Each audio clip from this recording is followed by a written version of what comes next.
Hello dear student, welcome back. आपका फिर से स्वागत है अपने YouTube channel Mukesh tech education में। हम लोग आज एक नए चैप्टर की शुरुआत करने चल रहे हैं क्लास 10th के साइंस में, जिनका नाम क्या है, वैद्युत। ठीक है, तो हम लोग वैद्युत आज जानेंगे, वैद्युत बारे में सीखेंगे। इस चैप्टर के बारे में फुल डिटेल जानेंगे, स्टेप बाय स्टेप सीखते हैं। तो इसमें पहली हेडिंग लगाइए आप लोग, वैद्युत आवेश। क्या लगाते हैं हम लोग? वैद्युत आवेश। ठीक है, वैद्युत आवेश। वैद्युत आपका फिजिक्स का चैप्टर नंबर 11 है। ठीक है, अध्याय 11 है। और इससे पहले हम आपके मानवनेत्र और प्रकाश का परावर्तन अपवर्तन पढ़ा चुके हैं, तो हमारे प्लेलिस्ट में जाकर आप उन लेक्चर को देख सकते हैं। तो पहली हेडिंग क्या लगाया आप लोग? वैद्युत आवेश। ठीक है, देखो वैद्युत आवेश पदार्थ का वह गुण होता है, ध्यान दीजिएगा मेरी बातों को। ठीक है, और कापी में लेकर साथ में बैठिए, जो कुछ लिखवाया जा रहा है। ठीक है, हम इस पर ना लिखकर अगर हम बोल देंगे तो आप उसको लिख लीजिएगा। ठीक, वैद्युत आवेश पदार्थ का वह गुण है, वैद्युत आवेश पदार्थ का वह गुण है जिसके कारण वैद्युत तथा चुंबकीय प्रभाव उत्पन्न या अनुभव किया जाता है, उत्पन्न या अनुभव किया जाता है या करता है। ठीक है, वैद्युत आवेश पदार्थ का वह गुण है जिसके कारण वैद्युत तथा चुंबकीय क्षेत्र का अनुभव, ठीक है, अनुभव किया जाता है या तो उत्पन्न किया जाता। आपको कुछ ऐसा प्रतीत होगा इसमें कि जैसे कहीं ना कहीं वैद्युत क्षेत्र और चुंबकीय क्षेत्र क्या हो रही है, उत्पत्ति हो रही है। ठीक है, तो क्या बोलोगे? वैद्युत आवेश पदार्थ का वह गुण है, वैद्युत आवेश पदार्थ का वह गुण है जिसके कारण वह वैद्युत व चुंबकीय क्षेत्र उत्पन्न या अनुभव करता है। क्या कहलाता है? वैद्युत आवेश कहलाता है। ठीक है, तो क्या लिखा? वैद्युत आवेश पदार्थ का लिख देते हैं हम यहाँ पर, वैद्युत आवेश पदार्थ का वह गुण है, ठीक है,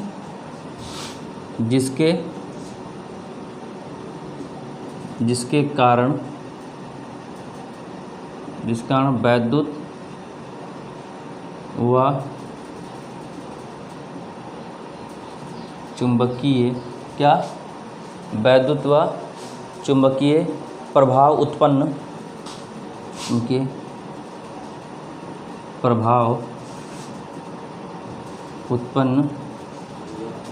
क्या कहते हैं? प्रभाव उत्पन्न या अनुभव करता है। ठीक है, प्रभाव उत्पन्न या अनुभव करता। ठीक है, क्या लिखा गया है आप देख सकते हैं, वैद्युत आवेश पदार्थ का वह गुण है जिसके कारण वैद्युत व चुंबकीय प्रभाव क्या किया जाता है, उत्पन्न या अनुभव किया जाता है। ठीक है, उसे क्या बोलते हैं? वैद्युत आवेश बोलते हैं। क्या बोलते हैं? वैद्युत आवेश। ठीक है, और यहाँ पर आवेश बराबर होता क्या है? आवेश को हम स्मॉल क्यू से डिनोट करते हैं। किससे? स्मॉल क्यू को हम लोग आवेश से डिनोट करते हैं। ठीक, इक्वल टू क्या होता है? n into e. ये होता है आपका q equal to n into e. ये आपके जब आप आंकिक प्रश्न लगाएंगे, जब आप न्यूमेरिकल्स लगाएंगे, तब आपको यहाँ पर आवश्यकता लगेगी। आप लिख सकते हैं जहाँ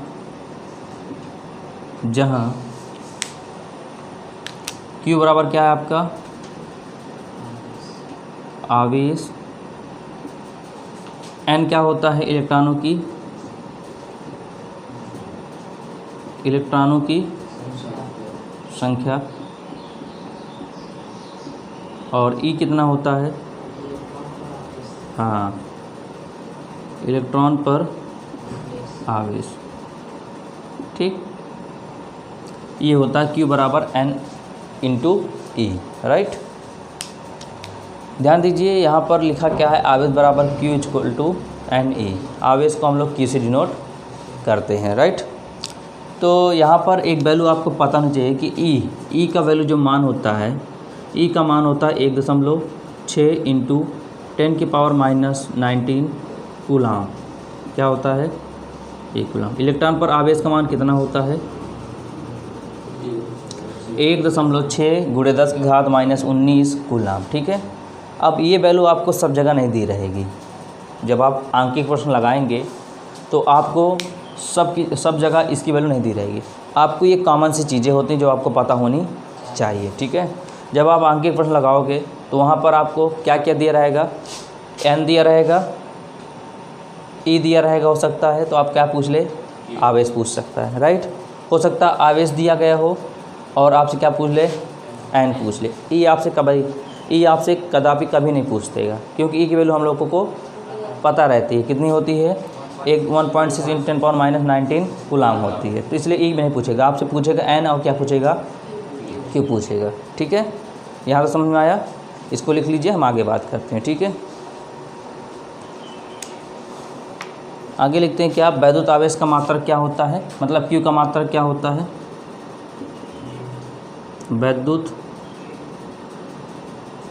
वैद्युत आवेश का मात्रक क्या होता है, कूलम होता है। क्या होता है,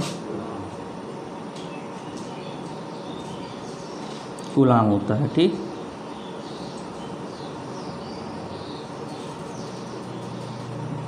कूलम होता है।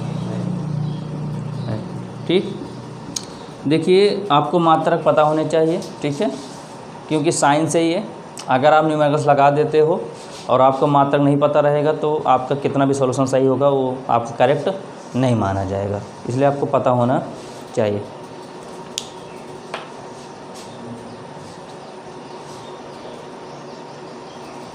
लिख लिए।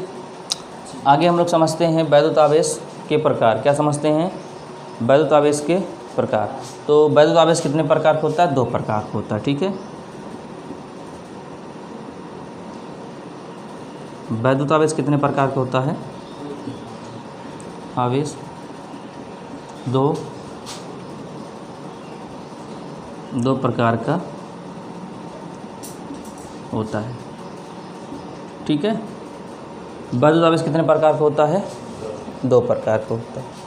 कौन कौन सा होता है, हाँ, पहला होता है हमारा ऋणात्मक वैद्युत आवेश, दूसरा क्या होता है, ऋणात्मक वैद्युत आवेश, और दूसरा क्या होता हमारा धनात्मक वैद्युत आवेश। ठीक है, बोलो बात समझ में आ रही है ना सबको। ठीक है, वैद्युत आवेश कितने प्रकार का होता है, 2 प्रकार का होता है।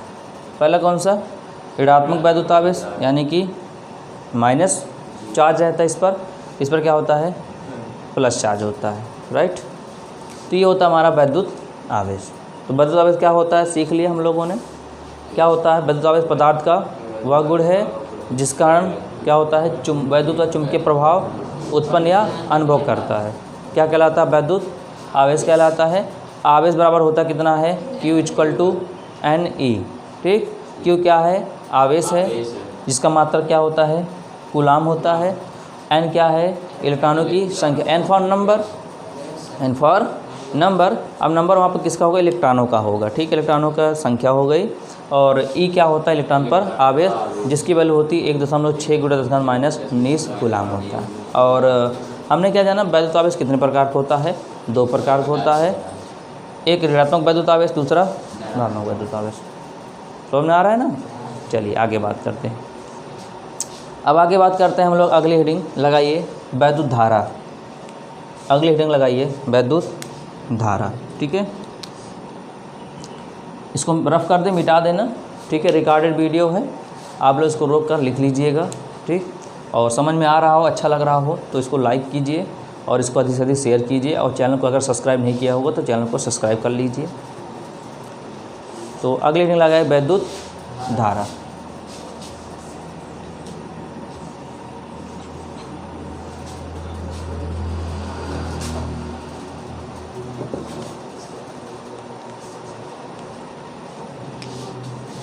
क्या बताया, वैद्युत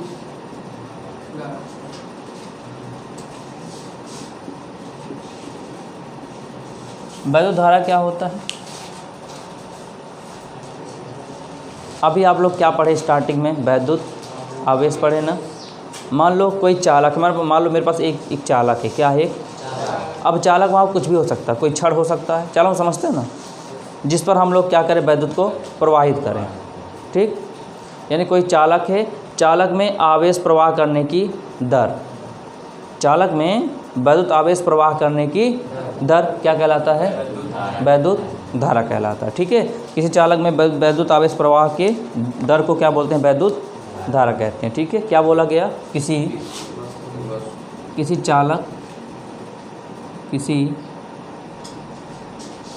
चालक में वैद्युत आवेश, क्या लिखा गया? किसी चालक में वैद्युत आवेश के प्रवाह की दर को, वैद्युत आवेश के इसके प्रवाह की दर को क्या बोलते हैं? वैद्युत धारा कहते। ठीक है, मतलब जो चालक होगा उसमें कितना आवेश प्रवाहित हो रहा है, उसी के दर को क्या बोलेंगे हम लोग? वैद्युत धारा कहते हैं। राइट, किसी चालक में वैद्युत आवेश के प्रवाह की दर को क्या बोलते हैं? वैद्युत धारा बोलते हैं। अब वैद्युत धारा को हम लोग किससे डिनोट करते हैं? कैपिटल आई से। ठीक है, तो वैद्युत धारा को लिख लीजिए, वैद्युत धारा को कैपिटल आई से क्या करते हैं? डिनोट मतलब प्रदर्शित करते हैं कि नहीं? प्रदर्शित करते हैं। ठीक, वैद्युत धारा को हम लोग किसे करते हैं? कैपिटल आई से। ठीक, बोलो बात समझ में आई? तो वैद्युत धारा होगा क्या? वैद्युत धारा होगा क्या? अगर मैं सूत्र आपसे पूछूं कि वैद्युत धारा सूत्र क्या होगा, क्या बताओगे आप लोग? इधर देखो, वैद्युत धारा, ध्यान दीजिएगा, यानी कि कैपिटल आई।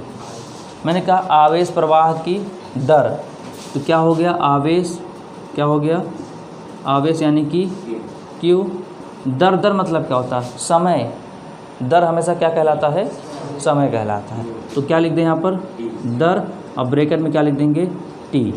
तो हम इस तरह परिभाषा बना सकते हैं, प्रति दर जितना आवेश प्रवाहित होगा, परिभाषा में इस अकॉर्डिंग बना सकते हैं, प्रति दर जितना आवेश प्रवाहित होता है किसी चालक में, उसे क्या बोलते हैं? वैद्युत धारा बोलते हैं। दो डिफिनेशन हो गई ना, एक तो लिखी है किसी चालक में वैद्युत आवेश के प्रवाह की दर को वैद्युत धारा कहते हैं, दूसरा इस अकॉर्डिंग बना सकते हो, प्रति दर किसी चालक में जितना आवेश प्रवाहित होगा उसे क्या बोलेंगे? दो हो गई। तीसरी हम लोग क्या बना सकते हैं कि समय तथा आवेश के अनुपात को क्या बोलते हैं? ये दिखा ना बीच में अनुपात ना, किसी चालक के समय तथा आवेश के अनुपात को क्या बोलते हैं? वैद्युत। हम 3 डिफिनेशन बना सकते हैं। ठीक, बोलो बात समझ में आई ना? मतलब कह रहा है ना, वैद्युत आवेश के प्रवाह की दर को, यानी वैद्युत आवेश ये हो गया प्रवाह की दर एंटी समय, कितने समय में कितनी आवेश उसमें क्या हो रही है? प्रवाहित हो रही है, उसे क्या बोलते हैं हम लोग? वैद्युत धारा बोलते हैं। तो वही लिखा I बराबर Q अपॉन T। अगर यहाँ से मैं ये कहूँ भैया Q निकालो तो क्या हो जाएगा? ये नीचे दर किस में दिख रहा है? दर भाग में दिख रहा है ना, ये ऊपर आ क्या बन जाएगा? I into T equal to Q. एक सूत्र ये मिला आपको, Q बराबर I इंटू टी। अब वहाँ पर स्मॉल I भी मिल सकता है आपको बुक में। ठीक है, तो ये आपका एक सूत्र बना क्या? Q equal to I into T. तो लिख लीजिए इसको, Q equal to I into T.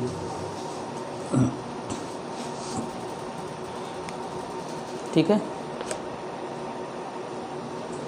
लिख लिए। और वैद्युत धारा का मात्रक क्या होता है? अगर हम आपसे मात्रक पूछें तो हाँ गुड, एम्पियर होता है। वैद्युत धारा का मात्रक क्या होता है? एम्पियर होता है। क्या होता है? एम्पियर होता है। ठीक है, वैद्युत धारा का मात्रक क्या होता है? एम्पियर होता है। यहाँ तक समझ में आया सबको? चलिए, क्या होता है? एम्पियर। आगे बढ़े। चलिए, क्या जाना? वैद्युत धारा किसी चालक में वैद्युत आवेश के प्रवाह की दर को क्या बोलते हैं? वैद्युत धारा कहते हैं। वैद्युत धारा को हम लोग कैपिटल आई से डिनोट करते हैं। तो क्या हो गया? वैद्युत धारा बराबर आवेश अपन दर, ये पान इधर जाए क्या बन जाएगा? इनटू में आ जाएगा। बोलो बात सही है ना? चलिए देखिए आगे बात करते हैं हम लोग, ठीक है। अच्छा, हम जानते हैं 1 मिली एम्पियर कितना होता है। यहाँ पर जानो 1 मिली एम्पियर, ठीक है। एम्पियर की बात हो रही ना, कुछ जानना भी ज़रूरी रहता है। तो 1 मिली एम्पियर कितना होता है, ठीक है। और कितना कह रहा है? 1 माइक्रो एम्पियर। कितना? 1 माइक्रो एम्पियर। देखो हम इसको इसलिए करा रहे हैं, ये चीज़ जो बताया जा रहा है ये अभी नहीं, जब आप न्यूमेरिकल्स लगाओगे ना तब वहाँ पर देगा 1 मिली एम्पियर इतना है, 1 माइक्रो एम्पियर इतना है। तो इसको आपको इसमें कन्वर्ट करना पड़ेगा, एम्पियर में कन्वर्ट करना पड़ेगा। तब उस समय हमको वैल्यू पता नहीं रहेगी। तो हम लोग पहले सब कुछ जान जाएंगे ताकि जब न्यूमेरिकल्स लगाएं तो आने वाली आपकी रुकावटें उनको आप तोड़ते हुए चलो आगे की ओर बढ़ो, है कि नहीं। तो 1 मिली एम्पियर होता 10 की घात -3 एम्पियर होता है, ठीक, याद कर सकते हो ना। और 1 माइक्रो कितना होता? 10 की घात -6, 8 नहीं होता 6 होता है एम्पियर होता है, ठीक। 1 माइक्रो एम्पियर कितना? 10 घात -6 एम्पियर होता है। तो लिख लो इसको यहाँ से, फिर आगे हम बात करते हैं, ठीक।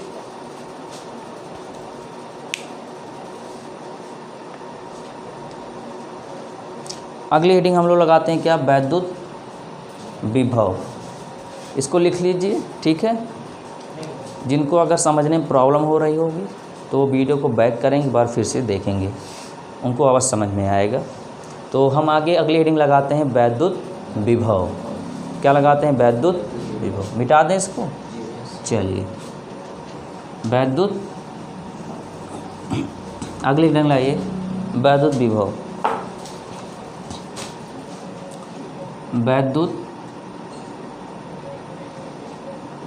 वैद्युत विभव, ठीक।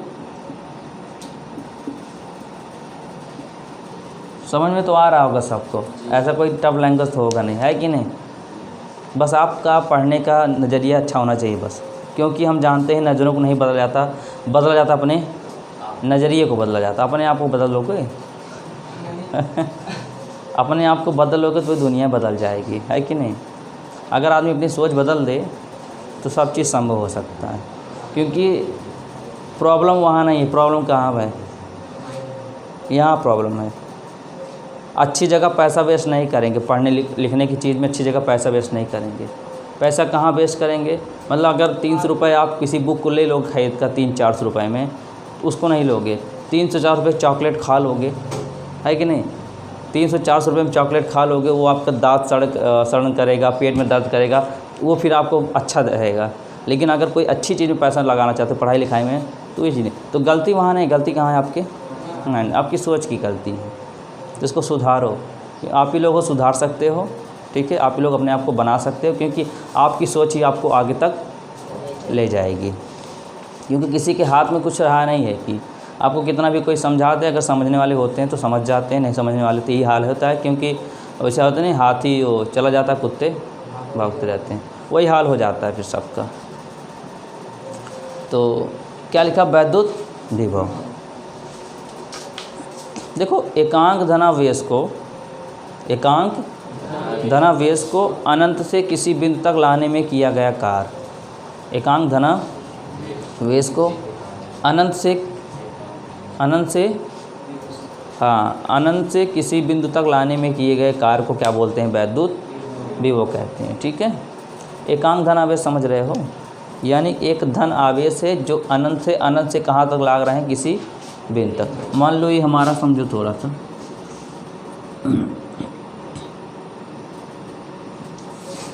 ये डैश डैश मतलब अनंत तक होता है, ठीक है। इस पर मान लो बिंदु A है, इसको बिंदु B है, इस पर कोई धन आवेश स्थित है जिसको मान लो Q, ठीक। तो एकांक धनावेश है ये, इसको अनंत से कहाँ ला रहे हैं किसी, जब यहाँ हो सकता है यहाँ लाएँ या हो सकता है यहाँ पर लाएँ, समझ रहे हैं ना। यानी कोई एक बिंदु है A और B, ठीक। डैश डैश करके मतलब अनंत तक है। तो अनंत से एकांक धनावेश को किसी बिंदु तक लाने में जो कार्य करना पड़ता है उसे ही क्या बोलते हैं हम लोग, वैद्युत विभव बोलते हैं, ठीक है। क्या बोलते हैं, वैद्युत, मतलब एकांक धनावेश को क्या, एकांक धनावेश को अनंत से किसी बिंदु तक लाने में किया गया कार्य क्या कहलाता है, हाँ, वैद्युत विभव कहलाता है। बोलो बात सही है, क्या कहलाता है, वैद्युत विभव कहलाता है उस बिंदु का जिस पर आएगा, ठीक है, उस बिंदु का वैद्युत विभव कहलाता है। बोलो बात समझ में आ गई। यानी कि समझ रहे हो क्या चीज़ है, ये कोई बिंदु है, दो बिंदु है, डायरेक्ट इस पर कोई Q आवेश स्थित है, ठीक है। उस एकांक Q आवेश में समझते हो, एकांक धनावेश मतलब एक धन आवेश है जो अनंत पर स्थित है। अनंत से हम कहाँ ला रहे हैं, किसी बिंदु तक ला रहे हैं। तो अनंत से किसी बिंदु तक जब लाएंगे तो जो हमको कार्य करना पड़ेगा, उन्हीं को क्या बोलते हैं, उस बिंदु का वैद्युत विभव कहलाता है, ठीक है। इसे हम लोग कैपिटल V से डिनोट करते हैं। किससे करते हैं, कैपिटल V से करते हैं, ठीक है। इसे हम लोग कैपिटल V लिखना भैया, कैपिटल V से प्रदर्शित करते हैं। बोलो समझ में आ रहा है ना, एक एक टॉपिक समझ में आ रहा अच्छे तरीके से ना। बस आप लोग लगातार बने रहिए हमारे साथ और कापी पेन लेकर साथ में बैठिए, क्योंकि जितनी आप प्रैक्टिस करोगे, जितना रिवीजन करोगे, उतने आपको आएगा। अब आप यहाँ पर पढ़ लिए, घर पे जाकर कापी किताब रख दिए, पढ़ नहीं रहे हो, कल आ रहे हो फिर नया टॉपिक पढ़ रहे हो, फिर उसको छोड़ दे रहे हो, तो अभी इतना है, बाद बहुत सारा हो जाता है तो पढ़ने में आपको प्रॉब्लम है। सिर्फ अभी जाके घर में आप उसका रिवीजन करो, बस आपको याद करने की आवश्यकता नहीं होगी, समझ जाओगे, ऑटोमेटिक हो जाएगा। कोडिंग से समझोगे तो याद आ जाएगा, ठीक है।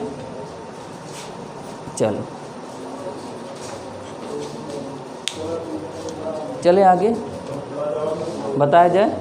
और देखो यहाँ लिखा गया, एकांक धनावेश को अनंत से किसी बिंदु तक लाने में किया गया कार्य वैद्युत, उस बिंदु का वैद्युत विभव कहलाता है, उस बिंदु का वैद्युत विभव कहलाता है, राइट।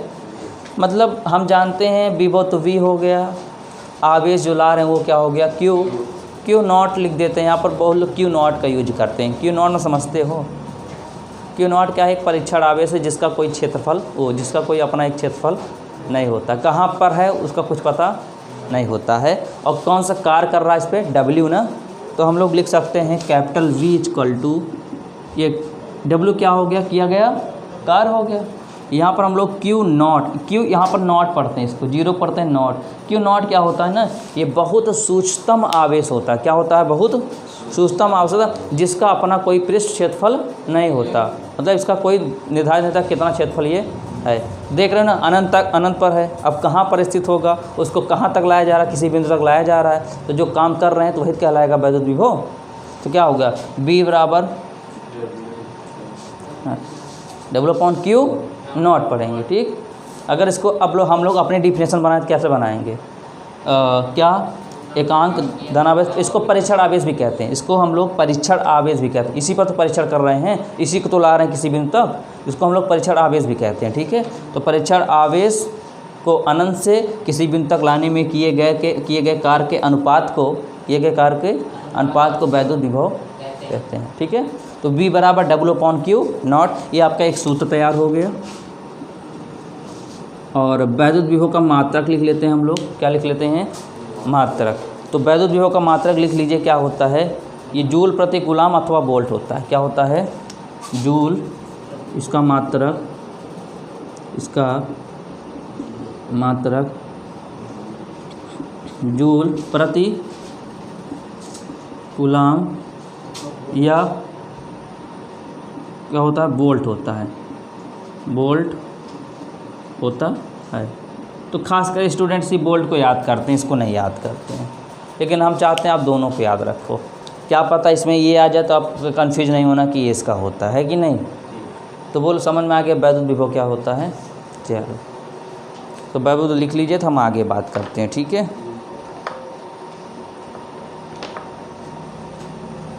ठीक, क्या लिखा गया, एकांक धनावेश को अनंत से किसी बिंदु तक, अनंत से क्या, अनंत से किसी बिंदु तक लाने में किए गया कार्य उस बिंदु का वैद्युत, यहाँ जोड़ना जोड़ सकते हो बीच में, उस बिंदु का वैद्युत विभव कहलाता।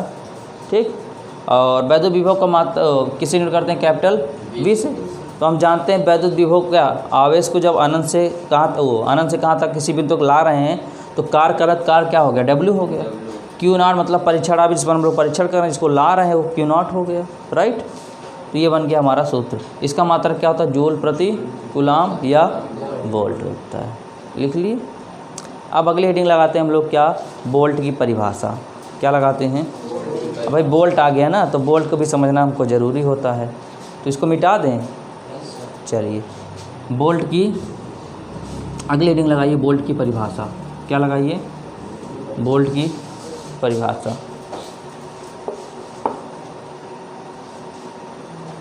देखो वोल्ट की परिभाषा बहुत आसान है, ठीक है। वोल्ट की परिभाषा बहुत आसान है।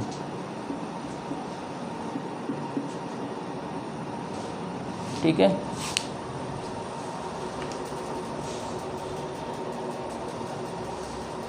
क्या है, यदि अनंत से किसी बिंदु को, यदि अनंत से किसी बिंदु तक, यदि अनंत से किसी बिंदु तक एक कूलाम आवेश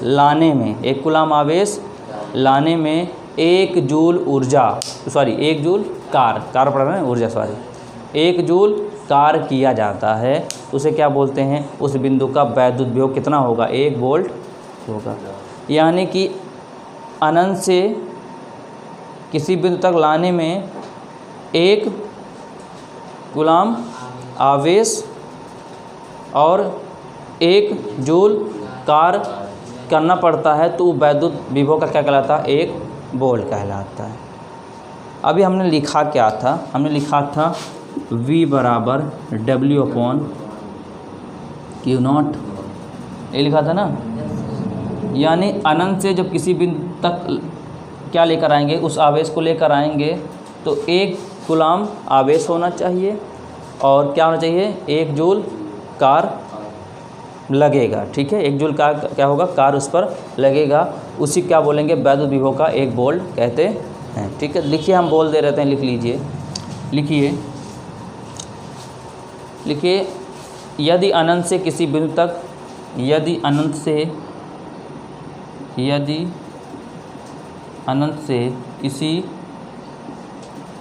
किसी बिंदु तक, लिख लिए, यदि अनंत से किसी बिंदु तक किसी बिंदु तक 1 कूलाम आवेश लाने में, 1 कूलाम आवेश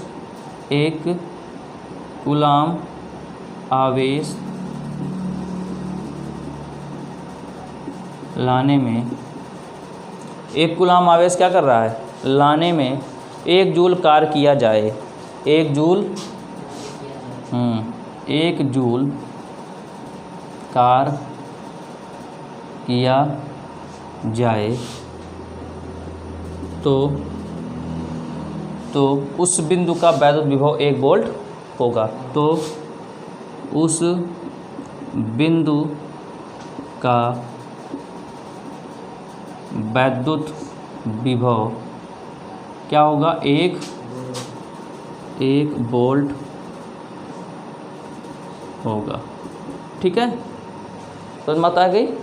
हम जानते हैं कि यदि अनंत से किसी बिंदु तक 1 कूलाम आवेश लाने में 1 जूल ऊर्जा खर्चा की जाए, समझ रहे हो ना। यहाँ पर जूल की बात क्यों हो रही पता है, क्योंकि कार का मात्रक क्या होता है, जूल होता है।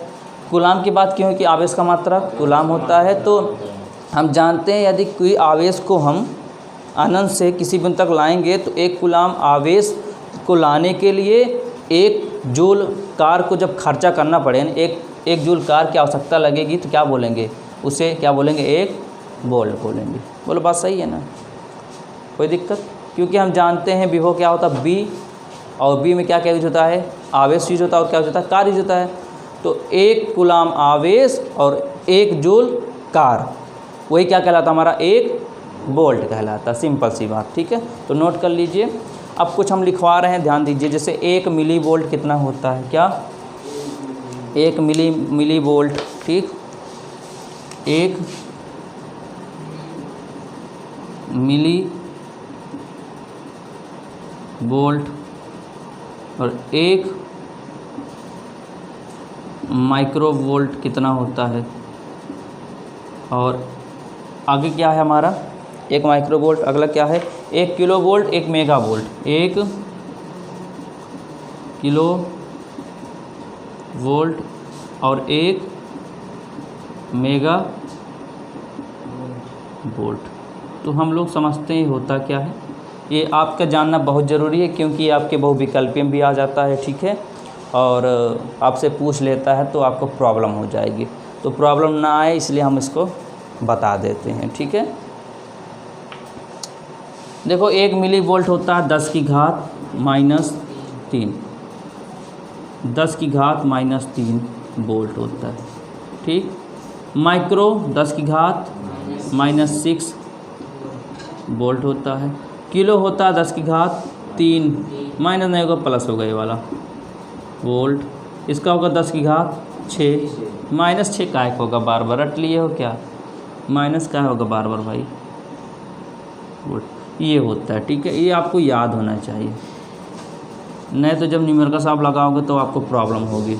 इसे याद रहेगा तो प्रॉब्लम नहीं होगी, ठीक है।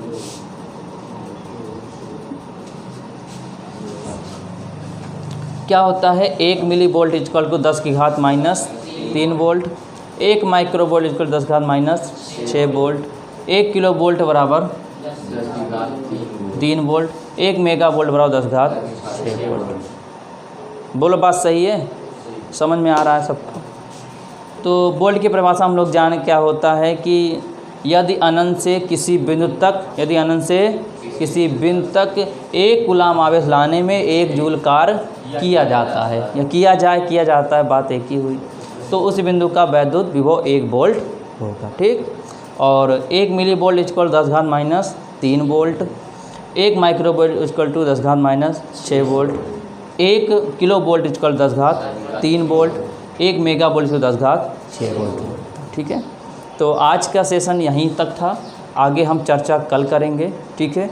तो आज अगर आपको समझ में आया होगा, और ऐसे ही वीडियो अगर आपको और भी चाहिए तो अगर चैनल को सब्सक्राइब नहीं किया होगा तो चैनल को सब्सक्राइब कर लीजिए और बेल आइकन बटन पर प्रेस कर दीजिए, ताकि इसके आगे जो भी पार्ट हम बनाएं वो आपके पास सबसे पहले नोटिफिकेशन जरिए पहुंच सके। और इसको अधिक से अधिक शेयर कीजिए ताकि और भी स्टूडेंट इसका लाभ ले सकें।